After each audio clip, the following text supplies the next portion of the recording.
యేసుక్రీస్తు నామమున ఈ కార్యక్రమమును వీక్షిస్తున్న మీ అందరికీ శుభములు తెలియజేస్తున్నాను. విజన్ క్యూటీ ఫెలోషిప్ వారి యేసుతో ఏకాంత సమయం ఈ క్వైట్ టైం కార్యక్రమానికి మిమ్మల్ని ప్రేమతో ఆహ్వానిస్తున్నాను.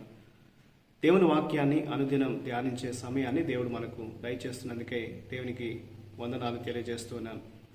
కీర్తన గ్రంథము మనం ధ్యానిస్తున్నాం. ఈరోజు మన ధ్యానం కొరకై ఏర్పాటు చేయబడిన లేఖన భాగము 14వ కీర్తన.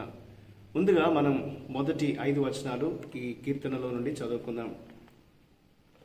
దేవుడు లేడని బుద్ధిహీనులు తమ హృదయములు అనుకొందురు. వారు చెడిపోయిన వారు అసహ్య కార్యములు చేయుదురు. మేలు చేయవాడు ఒకడును లేడు. వివేకము కలిగి దేవుణ్ణి వెతుకువారు కలరేమో అని యెహోవా ఆకాశమును చూచి నరులను పరిశీలించెను. వారందరూ దారి తొలగి బొత్తిగా చెడి ఉన్నారు. మేలు చేయవారు ఎవరును లేరు, ఒక్కడైనను లేడు.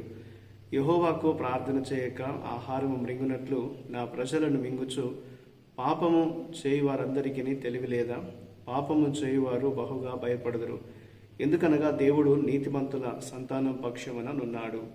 ఈనాటి లేఖన భాగం ఆధారంగా మనం ఏర్పాటు చేసుకున్న అంశం ఏదనగా మూర్ఖత్వము జ్ఞానము, ఫూలిష్నెస్ విజ్డమ్.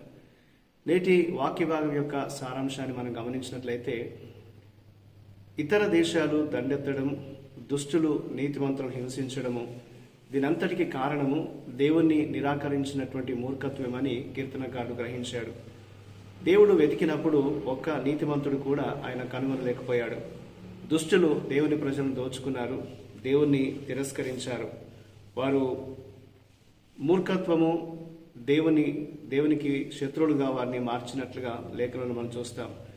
అయితే దేవుని రక్షణ లభించే భవిష్యత్తు రోజు కొరకు కీర్తనకారుడు ఎదురు చూస్తున్నట్లు ఈ లేఖనం మనకు తెలియజేస్తుంది. ఆ రోజున దేవుని ప్రజలు పొందేటువంటి ఆనందంపై అతను నిరీక్షణ కలిగి ఉన్నాడు, ఆశ పెట్టుకున్నట్లుగా ఈ కీర్తనలో మనం చదవగలం. ఈ భాగంలో దేవుడు ఏమై ఉన్నాడు అని మనం గమనించినట్లయితే 5-6 వచనాల్లో దేవుడు నీతిమంతుల పక్షాన నిలుస్తాడు. దుష్టులు దేవుని ప్రజలను దోచుకున్నారు, రొట్టె తిన్నట్లుగా వారిని భక్షించారు. కానీ ఈ పరిస్థితి ఒక దినాన తలక్రిందులవుతుంది. ఎందుకంటే దేవుడు పేదలకు ఆశ్రయంగా నిలుస్తాడనేది వాక్యం మనకు జ్ఞాపకం చేస్తుంది. నీతి మార్గంలో నడిచేటువంటి వారు దేవుణ్ణి గట్టిగా పట్టుకున్నప్పుడు దేవుని వాక్యాన్ని అనుసరించే బలాన్ని వారు పొందగలుగుతారు. దేవుని వాక్యం ద్వారా వారికి సంపూర్ణమైనటువంటి శక్తిని వారు పొందగలుగుతారనేది లేఖనంలో మనం చూడగలం. ఇందులో మనం నేర్చుకునేటువంటి పాఠాన్ని మనం గమనించినట్లయితే, మొదటి వచనము అలాగే 4వ వచనంలో దేవుడు లేడని బుద్ధిహీనులు తలస్తూ ఉంటారు. వారు కేవలం తెలివి తక్కువ వారై అర్థం లేని మాటలు మాట్లాడే కోవకు చెందిన మూర్ఖులు కాదు, కానీ వారు ఒక తప్పుడు ప్రాతిపాదికపై నిర్ణయాలు తీసుకుంటూ వారు పనులు చేసేవారుగా ఉంటారు. దీనికి భిన్నంగా లోక జ్ఞానము తక్కువగా ఉండి లోక సంబంధిత విషయాల్లో కుటిలత్వం లేకపోయినా దేవుణ్ణి ఎరిగిన వారు తమ అనుదిన జీవితంలో మంచి పనులు చేస్తూ ఉంటారు. వారు దేవుని కలిగి జీవిస్తూ ఉంటారు. దేవుని దృష్టిలో అలాంటి వారి జ్ఞానులుగా గుర్తింపు పొందుతారనేది లేఖనం మనకు తెలియజేస్తుంది. కాబట్టి ఈనాటి ఈ లేఖన భాగంలో మనం జ్ఞాపకం చేసుకోవాల్సిన విషయం ఏంటంటే, దేవుణ్ణి మనం గుర్తించాలి. ఆయనే మన జీవానికి మూలమని మనం తెలుసుకొని దేవుణ్ణి ఎరిగినటువంటి వారంగా మనం జీవించాలి అనేది దేవుడు మనకు జ్ఞాపకం చేస్తూ ఉంటున్నాడు. దేవుడు మన జీవితాల్లో ఆయన యందు విశ్వాసం ఉంచిన వారి పక్షం నిలుస్తాడనే సంగతి మనం గుర్తించాలి. పేదలకు దేవుడు ఆశ్రయంగా నిలుస్తాడు. నీతి మార్గంలో నడిచే వారిని దేవుడు విడిచిపెట్టాడు.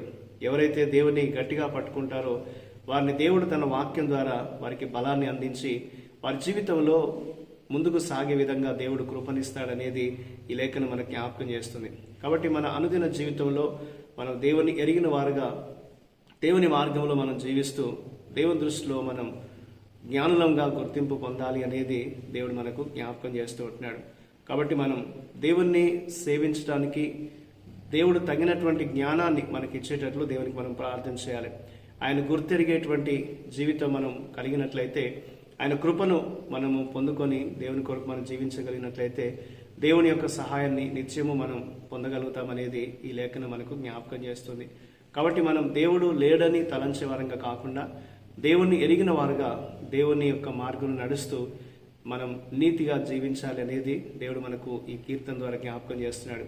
ఆ రీతిగా మన అనుదిన జీవితంలో దేవుని యొక్క మార్గంలో నడుస్తూ మనం దేవుడే మనకు ఆశ్రయం అని నమ్ముతూ మన జీవితాన్ని కొనసాగించుకునే కృప దేవుడు మనకు దయచేయనట్లు దేవుని సహాయం కొరకై మనం ప్రార్థించేద్దాం. మా ప్రియ పరలోకపు తండ్రి, మీకు వందనాలు. మా హృదయపూర్వకంగా మిమ్మల్ని సేవించే జ్ఞానాన్ని మాకు దయచేయని, మిమ్మల్ని గుర్తెరిగి జీవించగలిగే కృపను మాకు అనుగ్రహించమని, మీ యొక్క మార్గంలో ప్రభా మిమ్మల్ని ఎరిగి మన మంచి పనులు జరిగిస్తూ మీ దృష్టిలో మేము జ్ఞానులుగా జీవించగలిగే కృప మాకు దయచేయమని యేసుక్రీస్తు నామమున ప్రార్థిస్తున్నాను తండ్రి. ఆమేన్. ప్రియులారా, మీరు సమయం తీసుకొని యొక్క వాక్య ధ్యానాన్ని విన్నందుకు మీకు ప్రత్యేకమైన వందనాలు తెలియజేస్తున్నాను. ప్రతిరోజు మీకు అందించబడుతున్న ఈ అనుదిన ధ్యానాలు మీకు ఆశీర్వాదకరంగా ఉన్నట్లయితే మీ యొక్క అనుభవాన్ని మాతో పంచుకోవాలని కోరుతూ ఉంటున్నాను. ప్రభు కృప మనందరికీ నిత్యము తోడయుండి కాపాడును కాక. ఆమేన్.